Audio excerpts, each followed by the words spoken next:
Hello, everyone, and welcome back to the Kontainero podcast, episode 5.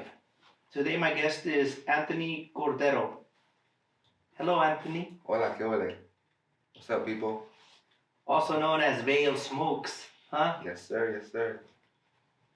It's interesting, that name. When I asked you why was it that, I thought you were from the Bay Area. Nah. I work in the Bay Area, but yeah, it's pretty much. It means San Pedro. That was the first name. It was coined by the Spaniards, 1592, I believe. They sailed up the coast, and the famous Juan Cabrillo coined it Bay of Smokes because all the humo and stuff. Yeah. Makes sense. I want to do just to be safe, I want to do some type of disclaimer, saying that these are your views and your opinions Yeah. as Anthony Cordero de Dios. All right. Yep. Disclaimer accepted. I don't want to get you into any trouble.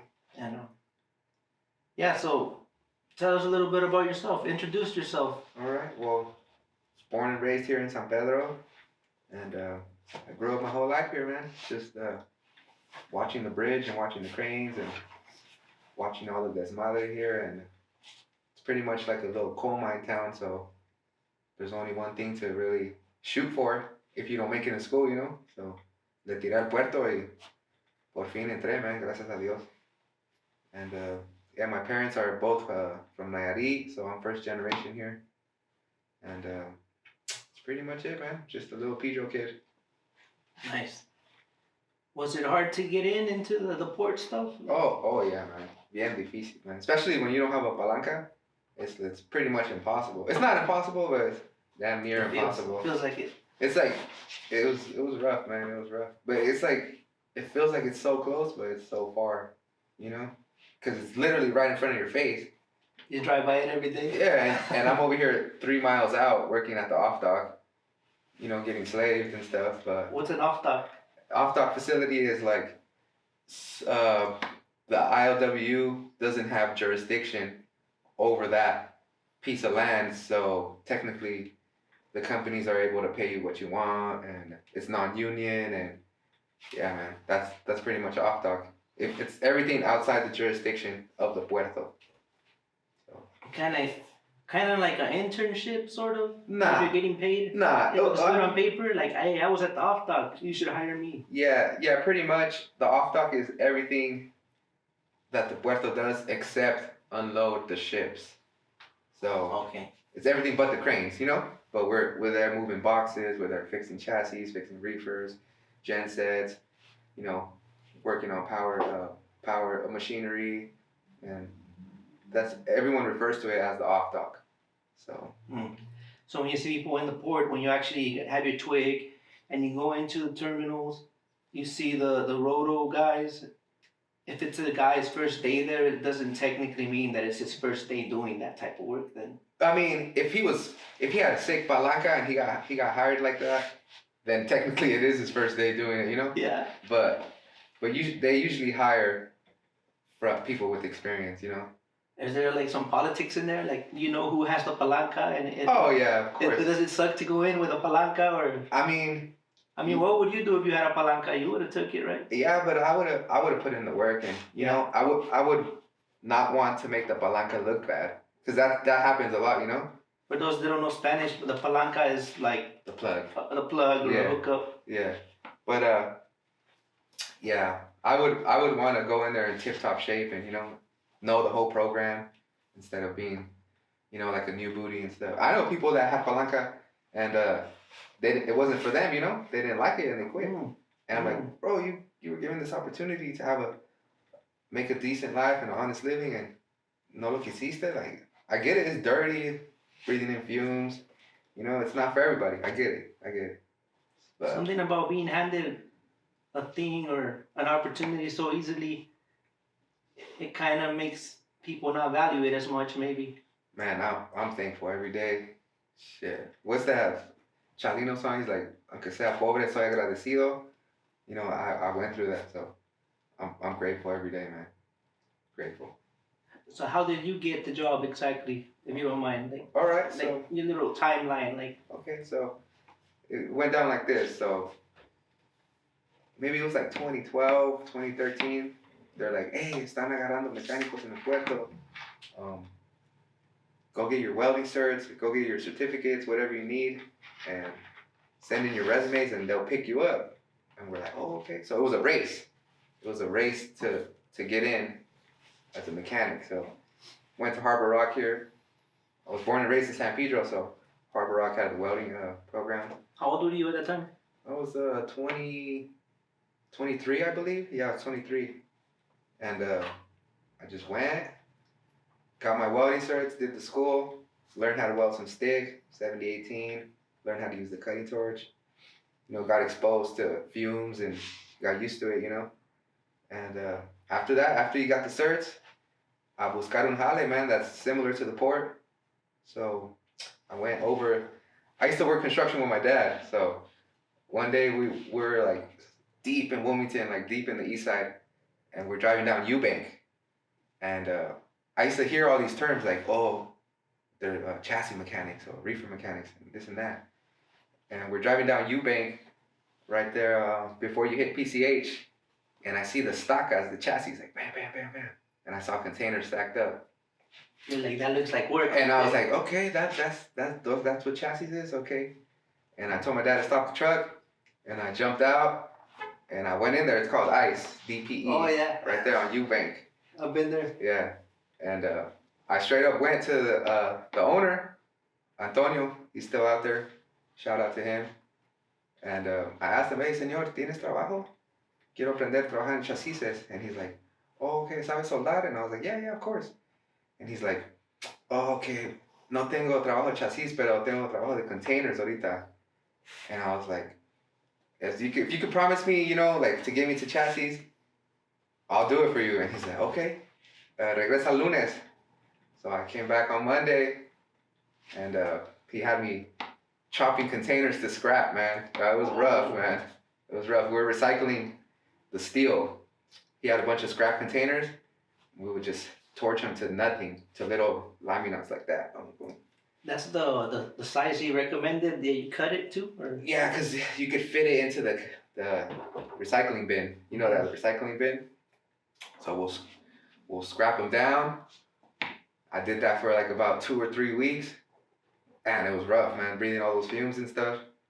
Torching, getting burned. It was pretty rough, man. It was How rough. many containers would you say you destroyed?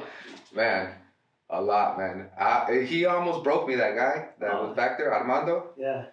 It was mentally really challenging, man. Because you're getting paid minimum wage, too. So, man. So it was rough, man. It was rough. And people would tell me, like, yeah, some people come and quit on the first day, quit in the first 40 minutes. Like, damn, like that. But you had a vision. Yeah, I wanted to make it to the puerto, man, because, you know, they paid good and they have benefits, a union. And I was like, you know what, I'm going to thug it out and try to do my thing here, you know? So, scrap Okay, up. last thing about the container cutting. Like how many a day? A whole container. Can you cut a whole container down in a day? Oh, yeah, bro. What was your average? Like 1 a day? 2 a day? Nah. We would do... It was you and someone else? Nah, yo solo, man. Lo que hacía es los estaqueaba, and then I'll cut like the center lamina out, boom. And then I'll do like all the center parts first. Just get the big laminas out, down. And you know how the corner castings are the supports? And then after that, we chop the doors. It's like double plated steel and stuff. And it was tough, man. It was tough. And then after that, he would tip it over, and I'll cut the cross members on the bottom. And the cross members were coated with like some black tar stuff. And you take a whiff of that, woo, get some major headaches, bro.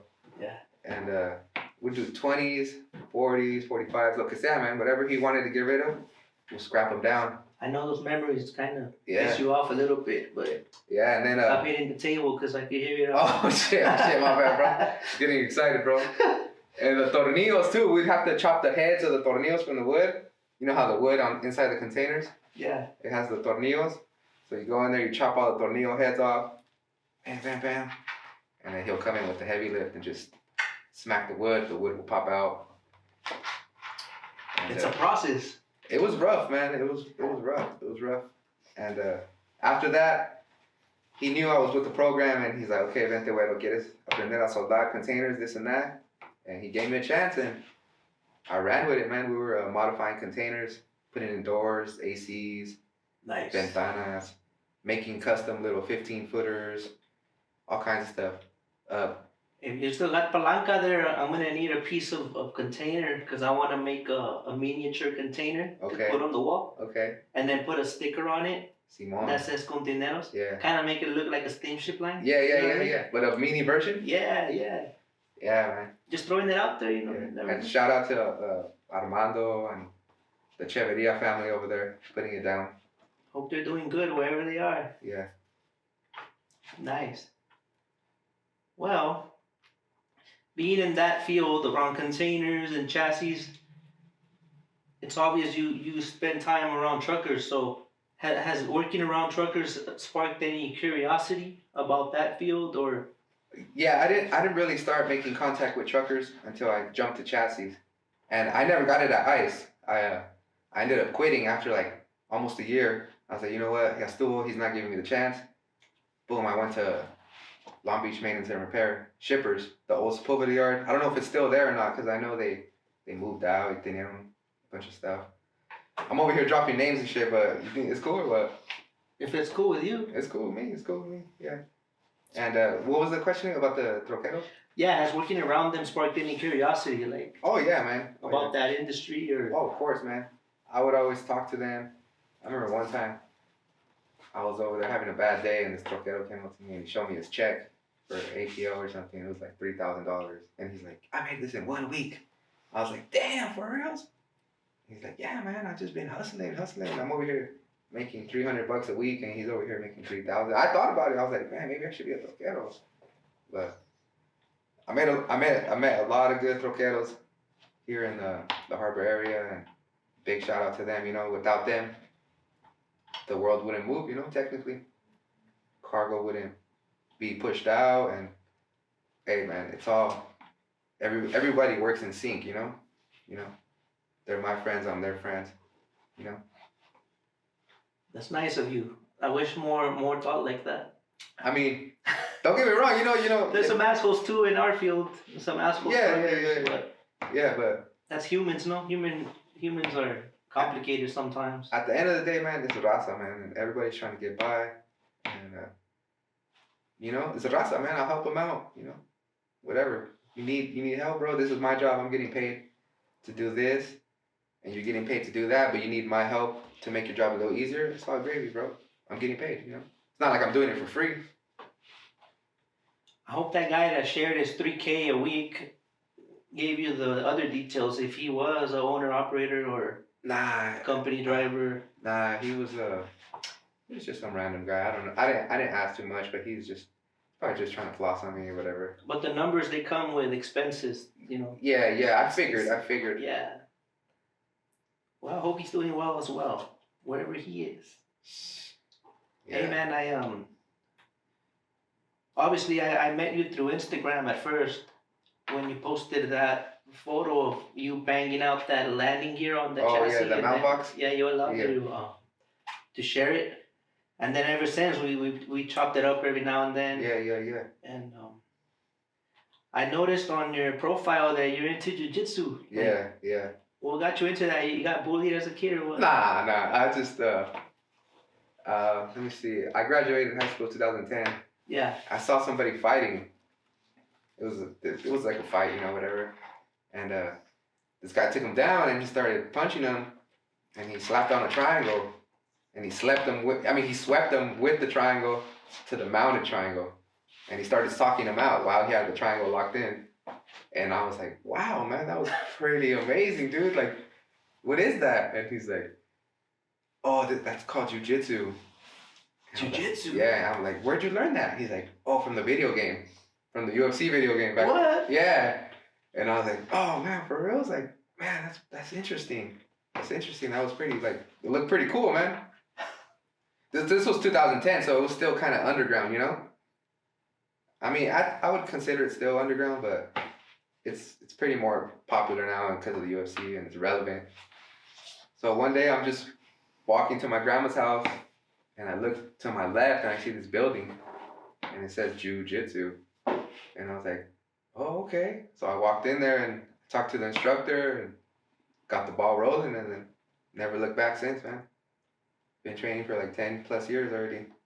What belt are you right now? Right now I'm a brown belt. I've been a little inconsistent Yeah. the past couple, 3 years, 4 years, because I wanted to chase my career and stuff.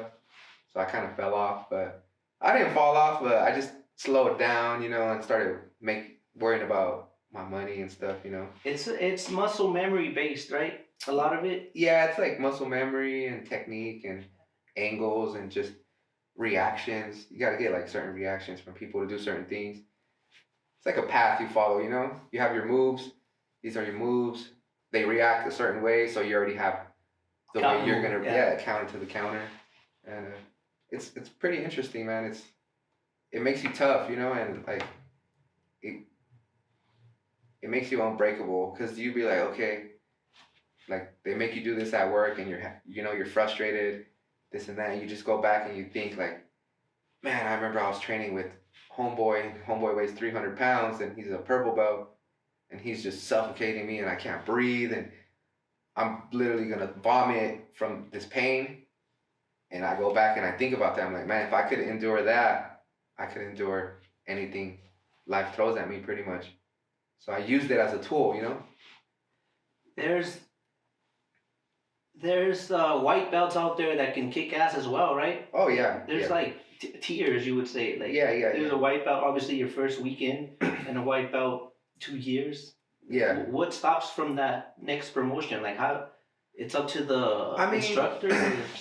It's all politica at the same time. But you think the timing's off for some? Some people train and don't even ever get a belt, and you know they're black belt level type of stuff. You know, it's just the traditional martial art from Brazil was always ranked as belts. You know, white, blue, purple, brown, black. But now, since it came to the United States and we started mixing wrestling with it and all these other aspects of grappling with jiu-jitsu, and people started abandoning the gi and abandoning the belts, and it's changed a lot, man, and it's gonna keep changing. I tagged you in that one. It's going down inside scrap cars. I know. I saw that. That was pretty funny. And there's a big difference, I'm assuming, between gi and no gi. Oh yeah, big difference. Your gi can be used against you, right? Yeah, in a way. The gi can be used against you. And no gi is a lot more faster, slipperier. Like, there's nothing to really grab. But to me, it's grappling, man. Either I don't like to choose sides. I can train in both, man. Gi, no gi, it's there, man. An ass whooping is an ass whooping. Yeah. But I learned to, you know, jiu-jitsu humbles you. Yeah, man, it humbles you, and you know, you learn how to keep it cool, and you know, it's not always about violence. But if it's time to throw down, you need to throw down, then. I take it takes away that scare feeling of making contact with someone. Like if you're always on the mats, it's like, what's up then? Like you're used to that contact going down, and you lose that fear, right? Yeah. I mean, I definitely like an untrained person versus a trained person. Like you're gonna have your way with them. You're gonna be able to do whatever you want. But don't get me wrong, man. You get punched and you get dazed. That jiu-jitsu goes out the window, man. You know. Mm-hmm. Anybody can get knocked out. There's a saying like, you get hit once, a black belt turns into a brown belt. You get hit twice, that brown belt turns into a white belt because you get all dazed, you know, and you get them Bambi legs. Bambi legs? Yeah, it's kind of hard to function like that. Nice. I've always been interested in that, but I never really pursued it. But it's pretty rough, man. It's hard on the body, but I wouldn't change it for nothing, man. It's something intangible, you know. Have you ever had to use it on a trucker at Roto? Nah, you know what? Never. Everybody's tranquilo with me, but I have some crazy encounters, you know, roadability, you know. Why don't you share a bad experience with a trucker at Roto and then maybe a good one to even things out, so we don't get canceled, you know? Okay. So I was telling you know, like the reason a lot of mechanics are viewed as dicks and assholes and whatever, it's because if you're too nice, man, they're gonna step all over you, man. Like truck drivers will step all over you. You give them an inch, you know, they take the whole thing, you know. So one time, I was over there in the old Sepulveda yard doing roadability by myself. It was probably like a weekend or something, whatever. And this troquero comes up to me and he's like, tengo llantas malas, man. Todas están malas. I'm like, oh, okay. Pull up a little bit. Let me take a look at them. And I look at them and they're all new.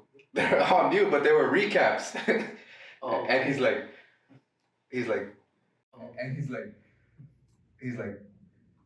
son recaps, cámbiame todas las llantas, no quiero ninguna pinche recap aquí.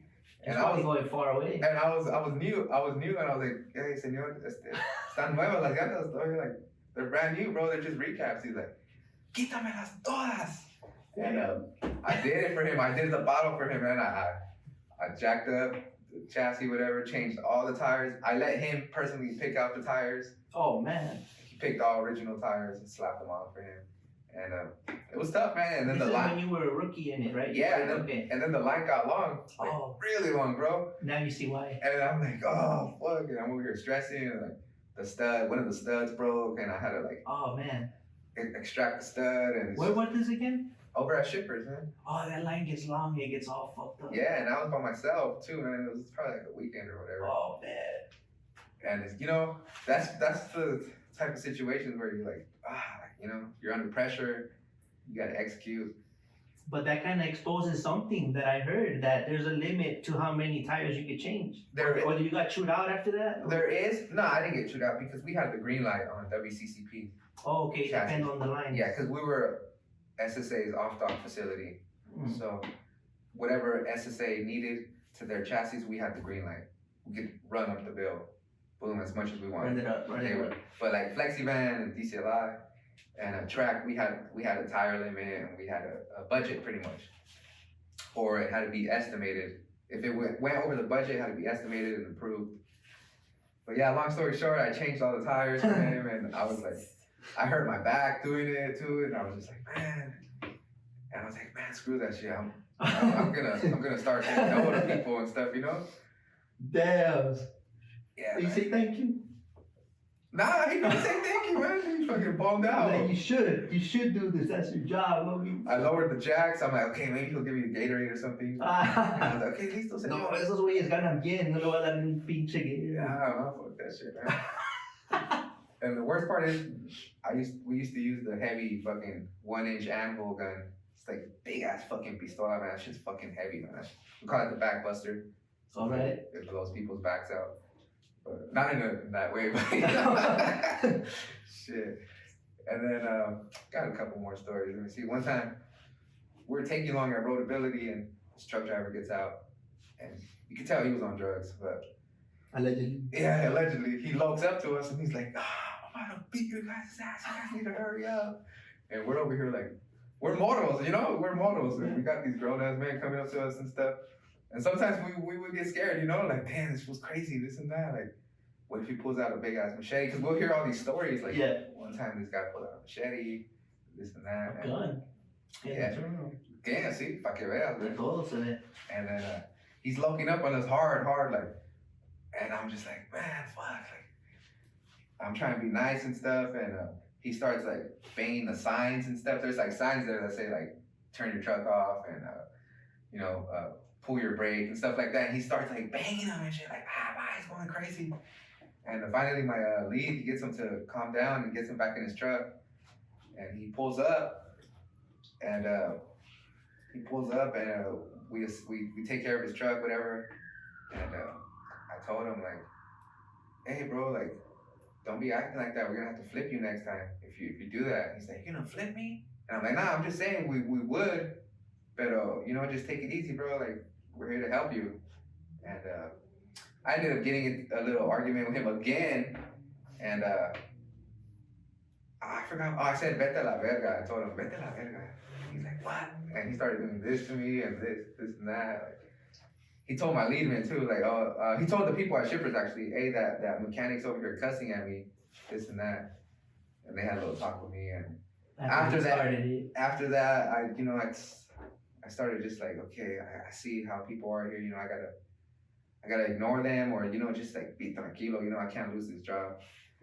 But long story short, he took off and, it changed my views on people, like, okay, I gotta hold it down here, but at the same time, I gotta be nice, so gotta find that balance. Balance. Yeah. But I'm trying to hold it down right now because I'm finding the balance between being pissed off and kicking that camera to the floor because it turned off on us. damn, neta. Look at it. The red light went off. But we got the backup one right there. Hey, what's up? But yeah, I'm new to this, guys. We're gonna make sure that doesn't happen next time. ¿Y por qué se apagó? No sé, I got this plugged in. I'm gonna have to figure it out. Maybe it's warming up or something. All right. What? Hey, that's what it takes, right? You just gotta aventarte and figure it out as you go. Yeah, man. And I want to thank you for coming. Oh, man, anytime, bro. This is my Being hometown. part of that process, This is my hometown, and you're here. Aquí estoy, man. Thank you. So back to the stories. And I'm keeping my balance. What about the good stories? Come on, man. There's gotta be good. Yeah, you got truck drivers getting out and talking to you, chopping it up, breaking you off. Hey, here's a little Gatorade, here's some agua. Appreciate it. It's all how a trucker approaches you, That's from my experience. If they approach me in the right way, then, I have no other option to help them because it's my job. But if I'm over here like welding and sweating and stuff, and they're over here tapping me on my shoulder, like, hey, sir, this chassis doesn't have a glad hand. I'm like, fuck, bro, you want me to drop all this right now? And There's guys that literally touch you? yeah, man. The other day I was welding. I was welding like a twist lock or something, and someone starts tapping me on my shoulder. I'm like, damn, it better not be. Hey, buddy. And I look, and he's in chanclas, and he's wearing sweats. I'm like, bro, you could get burned here, bro. Like, what are you doing? You could get electrocuted. He's I'm a super trucker, bro. It's okay. It was a chino. So he's like, sir, I need a glad edge for my chassis. I'm like, where is it? And he's like, oh, it's all the way over there, like freaking half a mile away. I'm like, God, do you want me to drop all this and go help you for your little glad hand? Like, bro, wait till I finish at least and then approach me, But I'm over here sweating and like welding and and they're bugging me and pressure's on, But I like the pressure, man. I like working under pressure. Cause they say pressure makes diamonds. Uh-huh. I ain't gonna turn into a diamond, but I'm just saying like I like working under pressure because Keeps you sharp. it keeps you sharp and keeps you like I gotta execute, like boom, boom, boom. I gotta execute and I just like the feeling, man. I'm just used to working fast, all the time. That's how I grew up, and It just builds up that unseen muscle to take on, unforeseen circumstances and Yeah. rise to the occasion on demand. Yeah. Built tough, Yeah, it's cool, man. It's cool because like when you don't have pressure, then it's easy. It's easy. So when you're under pressure and you execute and you perform how you're supposed to and how you want to, like you're used to it. You're used to it. Yeah, you can handle. But don't get me wrong, working fast and stuff is dangerous and you could get hurt. I've gotten hurt a lot of times, rushing stuff, trabajando bien apurado, or trying to work all fast to be able to chill later on during the day,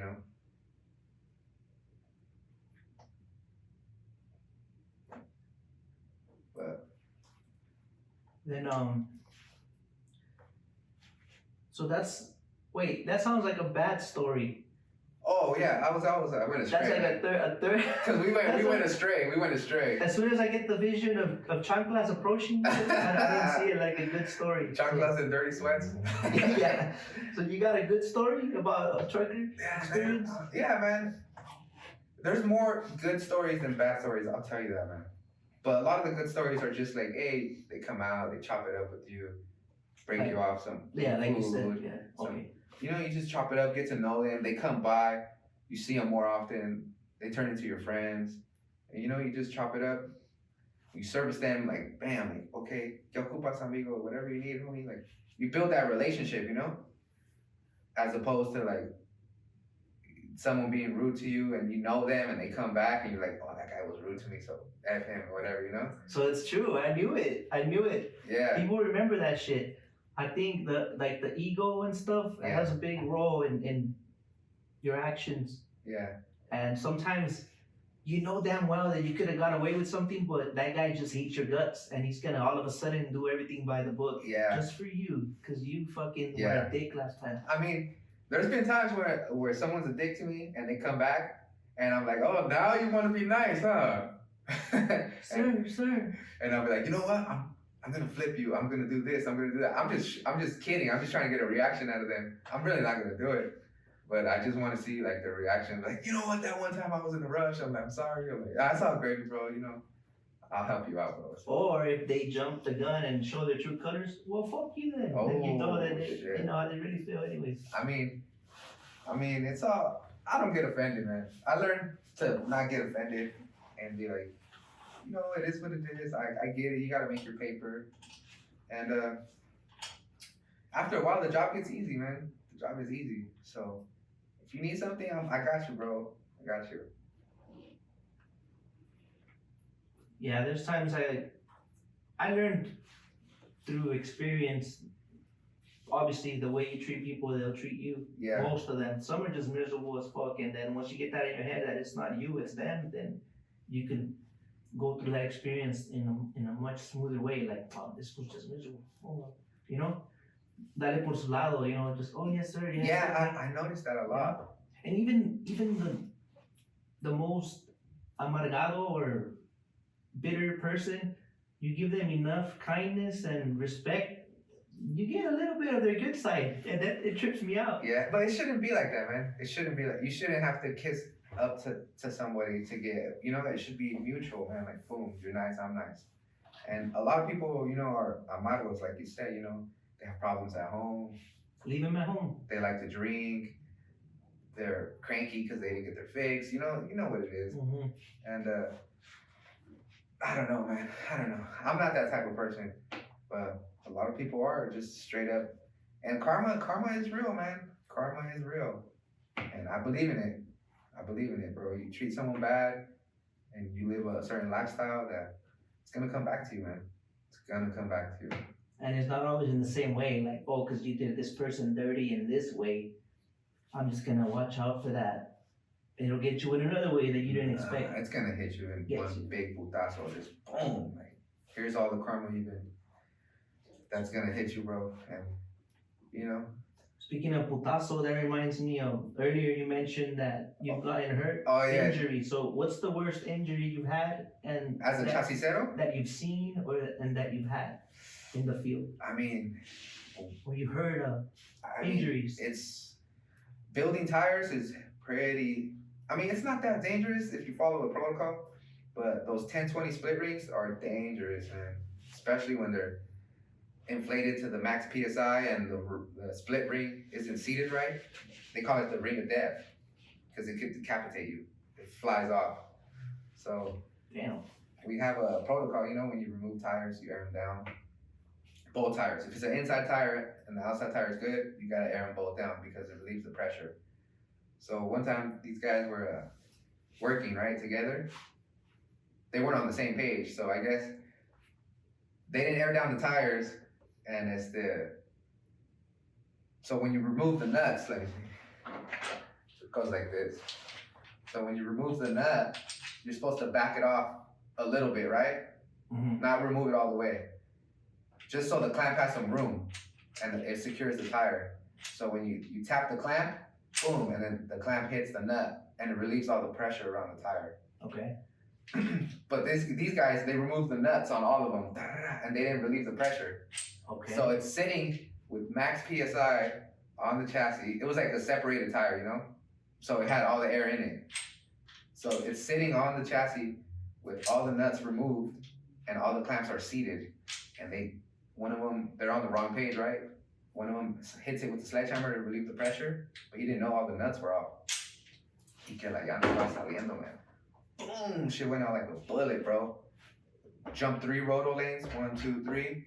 Slammed into a fence, and luckily the mechanic was just out of the way, but it would have killed him, man.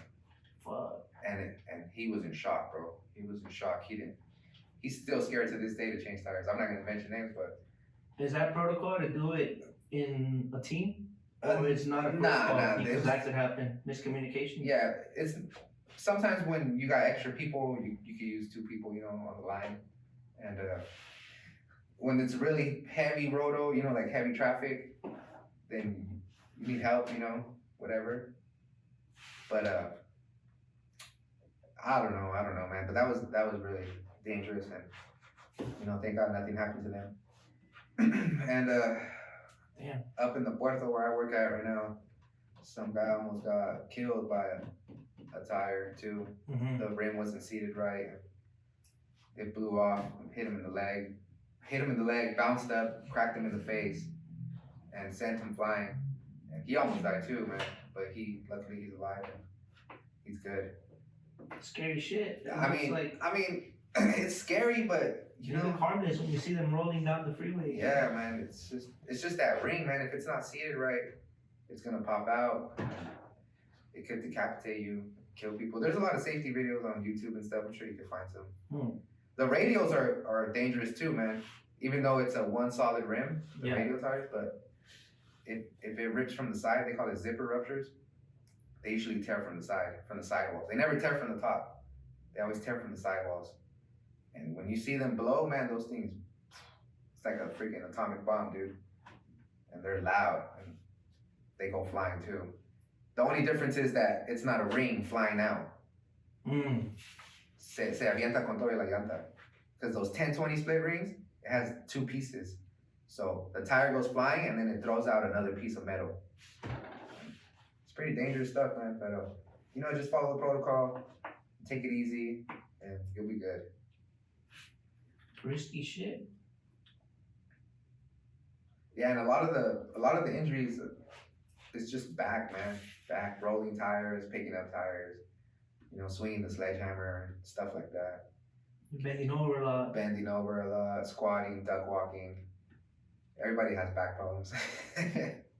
For those fumes, you mentioned fumes. You guys have any mask to wear within the mask? Oh yeah. You can wear the N95s or the half mask respirators. Or you want to do it like a man, you don't wear that. I mean, you get roasted, bro, because a lot of the OG veteranos, they don't use masks and they don't use none of that stuff. And that must be bring in some high cancer rates. Oh, fuck yeah, man. The brakes are laced with asbestos and all that stuff, man. So when you're doing brake jobs on the chassis and stuff, it's try not to breathe that stuff. But it's kind of hard, man. It's kind of hard not to breathe it. But it just depends on your luck, man. Because some people could do it their whole lives, smoke cigarettes, and weld all their life and be exposed, and they live up to whatever age they want to, and some people get exposed for a little bit of time and they end up getting cancer and that non-Hodgkin stuff. And what's the other one? The one that's always on the TV? COVID is always on the TV. Nah, it's that other one. It can be like, you can be compensated. I forgot what it's called. They always have it. Anyways, it's like a lung one. Mesothelioma? Yeah, SAS. Yep, that's the one. Hey man, I've been hesitant because you're in jiu-jitsu and stuff, but stop banging the table. My bad, bro. Yeah, I was about to say something right now off the top of my head, but I forgot. Damn, I forgot. We were talking about like the fumes. You forgot because you're trying to find a balance between becoming and beating my ass. Nah, you stop. It's all great, bro. Get excited. That's that. Yeah, man. You were saying brake jobs. Oh yeah. Cancer, mesothelioma. That's where you were. Yeah, that's where I was. I forgot. It was pretty important too. Injuries, back injuries. Well, anyways, let's just keep it pushing. Keep it pushing. My bad, I fucked up your train of thought. You got any tips for getting along? Getting along as in that work environment? Yeah. For truckers coming in, how to better interact with you guys? Yeah, man, just approach properly, and that's it, man. It's all about how someone approaches you, man. So don't be intimidated by the shades and the big beards and the serious face. Nah. There's There's a smile that comes through every now and then. A lot of guys are cool. More guys are cool than the rude ones. Yeah. But we already discussed that. Yeah. I to me, someone needs to take the cargo out, and it's the truck driver. So let's help them take that out, man. Let's help them take. They keep fucking up them chassis and keep bringing them back because we gotta fix them. It keeps me in work, and then you guys keep picking up the cargo, and it's all in sync, man. It's all in sync. We need you, you need us, type of stuff. But so I'm not that new to the industry, but I put in the work, and I feel like I see the bigger picture, Mm-hmm. I see the bigger picture. Just be friendly, man. That's all it is to me. Yeah. It works. It goes a long way. Cause I'm telling you, that karma stuff is real, man. It is real. What's something that you wish more truckers knew about roto mechanics? Well, just sometimes it's not all smooth, man. Like I said, sometimes the stud breaks, or sometimes you're just having a bad day. It's one of those days where nothing fits, and you take a little long, and We honk. they honk, or the guys behind you honk, or they start looking at you. They get out the truck. Hey, ¿qué pasa? ¿Qué pasa? Bueno, like, oh, ahorita, espérate. Se complicaron las cosas. Yeah, man. But I actually haven't done roto in a long time, dude. Cause I got hired at Puerto, and luckily I don't do roto as much anymore. But I still do it, man. I do it gratefully. But yeah, man, just be patient. I know sometimes they do milk it, we do milk it, and just be patient. Yeah, just be patient, man. Work with us. Not everybody's a super fast mechanic, But you definitely put in the work. That's an interesting story. Tearing them shits up, huh? Yeah, man, it was rough, man. It was rough, but a lot of people helped me. Oh, you said. You remember? Yeah, you said like if you could give people advice and working in that field, I was gonna say like, yeah, man, stay away from the drama. There's a lot of fucking drama, a lot of cheese, man. This he said that. You got your little crews in there or what? Yeah, you got the bochos, which is like first generation Americans. We speak Spanish and we speak English. Did they put you under pocho? Yeah, they were like, pinche pocho no sabe hacer nada. Pinche pocho no sabe soldar. And then you got the paisas, of course, the old timers. With the shitty welds? Nah, some of them could weld. But like, I'd be like, bro, you've been here 20 years and this is your work? Okay, I see you. And you're over here trying to grill me. And they're like, nah, tú no sabes. Like, all right. No sabo, kid.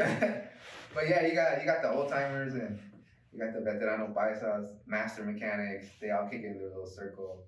You got the pochos right here. And then you got the supermotos like right there that don't speak Spanish. And they're just here because they got a palanca and stuff like that. Yeah, you got your little crews. Mm. That was at the off dock though. But it was fun, man. It was fun. As rough as it was pretty fun. It was fun, but it was rough. It was a rough ride. But I'm glad it paid off, man. I'm happy for you. Man, it was tough. I'm telling you, man. There's a lot of people who went through the same thing I went through, and they know, man. They know. And big respect to you guys. We hung in there, and we pulled through, You wouldn't say that because you went and got you went and put in the work. But when you come in, what they say, I heard that term, the back door. What is that? Yeah, the back door is pretty much.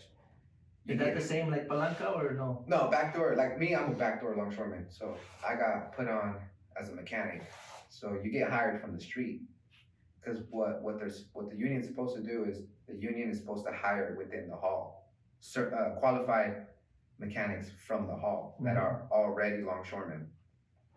But when they say backdoor, they hire straight from the street, which is because there's a demand. Yeah, they're like, okay, we don't have enough qualified mechanics at the hall, so we're gonna hire from the street. And that's the backdoor term. After 90 days, you get your automatic B book. You never have to go through the casualing process. Oh, As a okay, so longshoreman. that's why there's a little bit of tension with like, you didn't do the 10 years that most of us casuals do. They call us backdoor motherfuckers.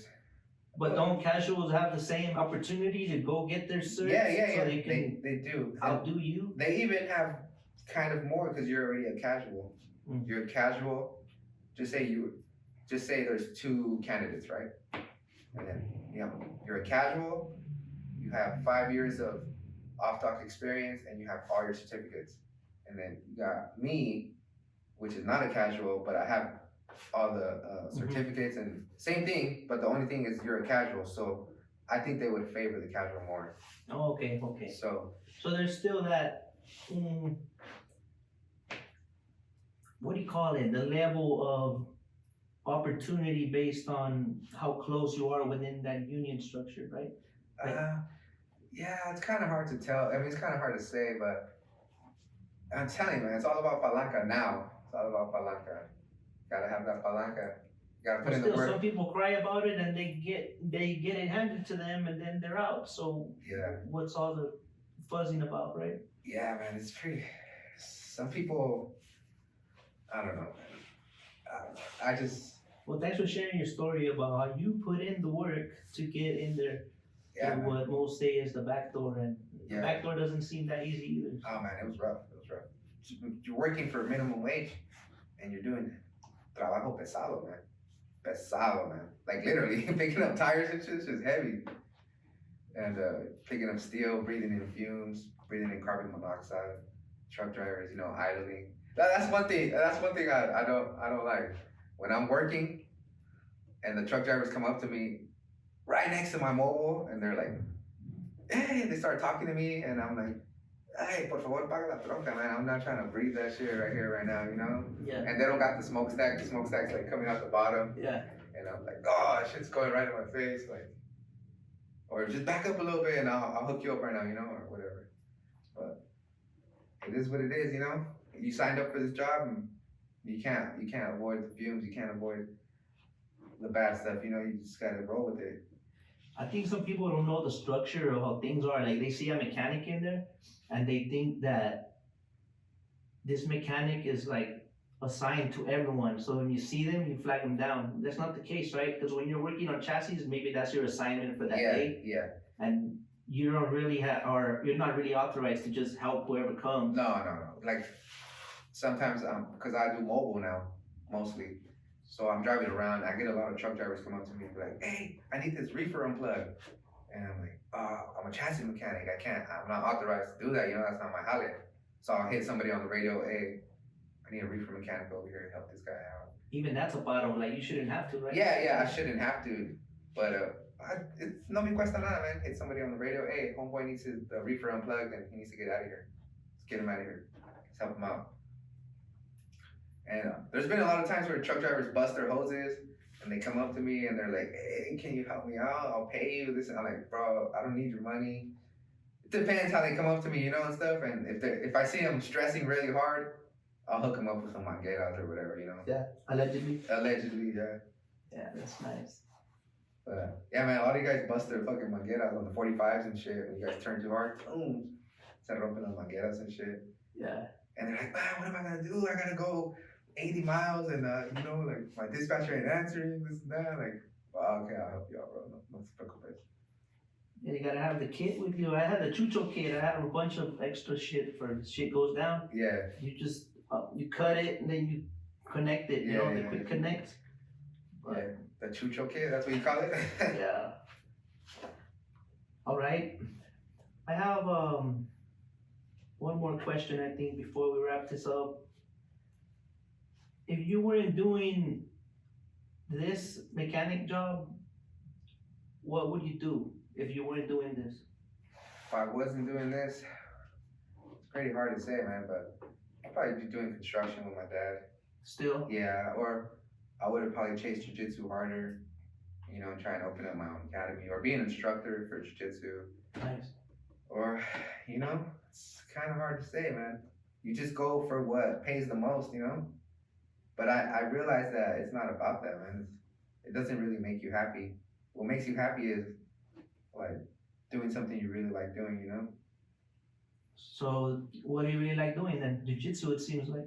I mean, I did when I was a kid, but I really like working. I like working at the puerto, man. I like being a chassisero, man. I appreciate it every day, and it makes me feel good, man, that I could help people out and make the trailers safe for the road, and gives me a good sense of pride, you know? I work with pride, you know? A lot of people don't work with pride.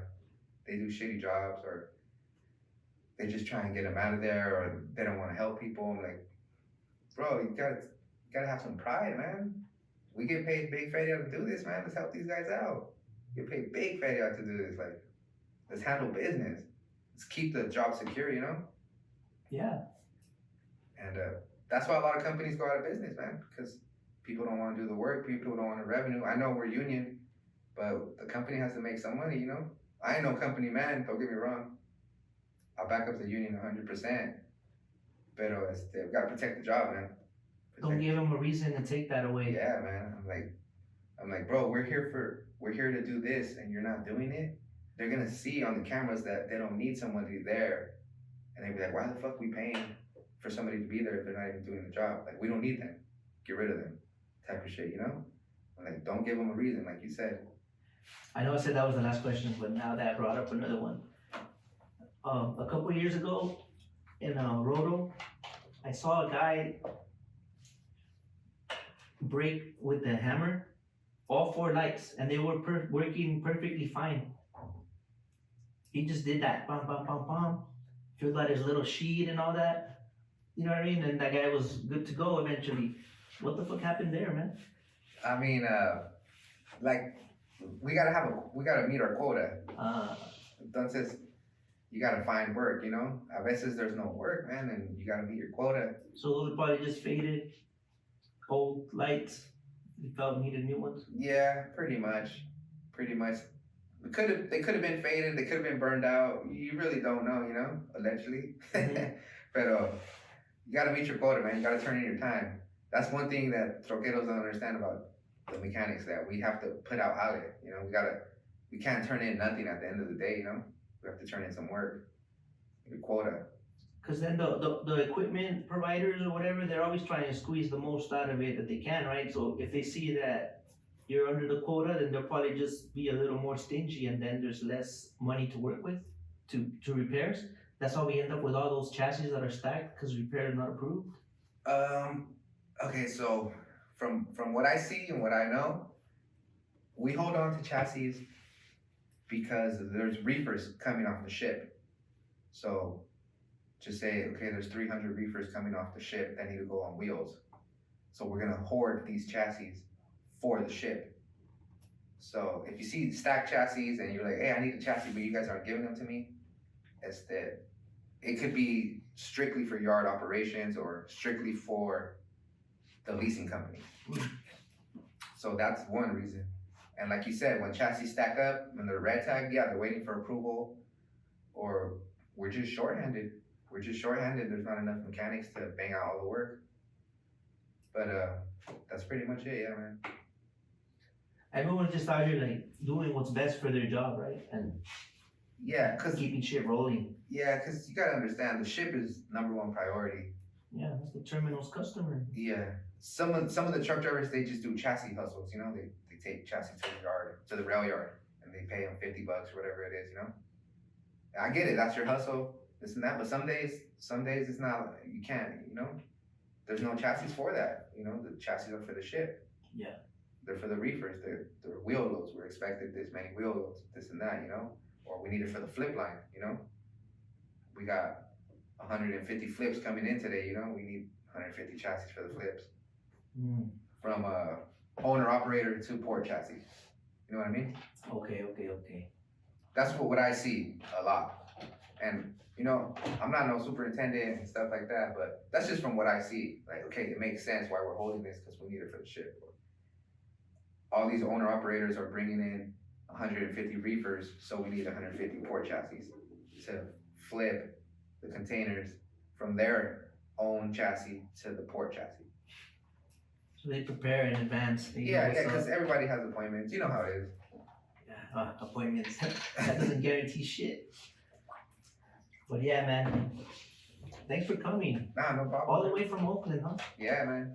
I'm born and raised here. Did it for the job, man. You're that dedicated. You went all the way. Oh man, I was ready to go to Seattle, Tacoma, whatever, wherever they would have sent me, bro. I would have taken it.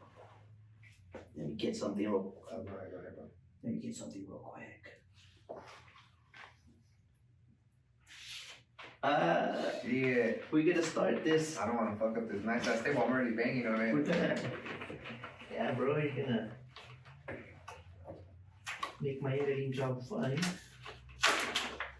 Well, you're gonna start this tradition with me. You'll be the first one to do so. You pick a Sharpie, whatever color you like, I'm gonna go with the black, man. and you're gonna autograph the table. All right, man. First spot. First spot. All right. Should I do my initials or should I do the whole nombre? Whatever represents you, man. Whatever you want. All right. I'm just gonna hit the initials. That's how I sign my El PF. ocho de valla de humo. I'm just gonna hit it with the initials. This is how I hit all my BFT stickers, federal stickers. A ver. I just do the AC. That's it. Oh, the little star and Little everything. star, yeah. Yeah. That'd be it, man. That'd be it. There it is. All right, brother. Thanks for having me on, man. Appreciate it. KONTAINEROZ. I used to see your truck over at the Sapori yard, man. We used to come through, Forever in my heart, bro. and we used to call you out, like, oh, there goes that fool. That shit is sick. That was cool. We used to call it, like, blacked out. Like, damn, okay. Yeah, I had a good time with that truck. It was badass, bro. It was one of a kind. We're, you know, you stood out like a mofo. Good and bad. Good and bad. Definitely remember me if you want to put me out of service, and Yeah. then when I switch lanes, Yeah. you're looking out for me. I thought I told you to go to. Nah, but you know, it's because you had a cool truck. We wouldn't mess with you. Like, oh, he got a cool truck, man. It's just let's hook him up, whatever he needs. Hey, get yourself a cool truck, all right, guys. Optimus Prime, preferably. Hey, thanks again for coming, man, and being a part of this experience. Yeah, man, it's a little sketchy, but I mean, a little like not sketchy. I mean, like a little rough, but Yeah, hopefully people enjoy it. You know, whatever. Yeah, he didn't mean to bang on the table that much. He was just excited. All right, guys, that's all, and this will be up as soon as possible. I hope everyone has a happy New Year and that you are successful in all your New Year's resolutions. Okay, and we're out.